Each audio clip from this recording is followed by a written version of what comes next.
عمرو بن مرہ نے بیان کیا، انہوں نے کہا کہ میں نے عبد الرحمن بن ابی لیلہ سے سنا، وہ کہتے تھے کہ مجھ سے ام ہانی رضی اللہ عنہا کے سوا کسی صحابی نے یہ نہیں بیان کیا کہ انہوں نے نبی کریم صلی اللہ علیہ وسلم کو چاشت کی نماز پڑھتے دیکھا ہے۔ صرف ام ہانی رضی اللہ عنہا نے فرمایا کہ فتح مکہ کے دن آپ صلی اللہ علیہ وسلم ان کے گھر تشریف لائے، آپ صلی اللہ علیہ وسلم نے غسل کیا اور پھر 8 رکعت چاشت کی نماز پڑھی، تو میں نے ایسی ہلکی پھلکی نماز کبھی نہیں دیکھی۔ البتہ آپ صلی اللہ علیہ وسلم رکوع اور سجدہ پوری طرح ادا کرتے تھے۔ صحیح بخاری حدیث نمبر 1176۔ زہری نے بیان کیا، ان سے عروہ بن زبیر نے، ان سے حضرت عائشہ صدیقہ رضی اللہ عنہا نے، کہ میں نے تو رسول اللہ صلی اللہ علیہ وسلم کو چاشت کی نماز پڑھتے نہیں دیکھا مگر میں خود پڑھتی ہوں۔ صحیح بخاری حدیث نمبر 1177۔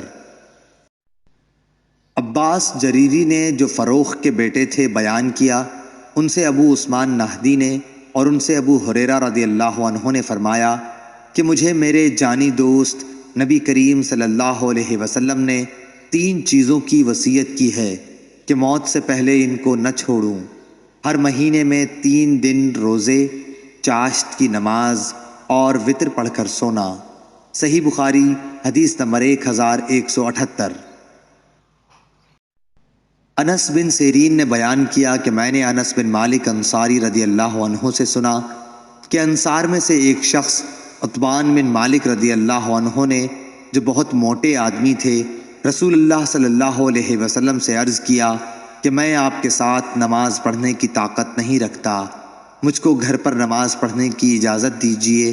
تو انہوں نے اپنے گھر نبی کریم صلی اللہ علیہ وسلم کے لیے کھانا پکوایا اور آپ صلی اللہ علیہ وسلم کو اپنے گھر بلایا اور ایک چٹائی کے کنارے کو آپ صلی اللہ علیہ وسلم کے لیے پانی سے صاف کیا۔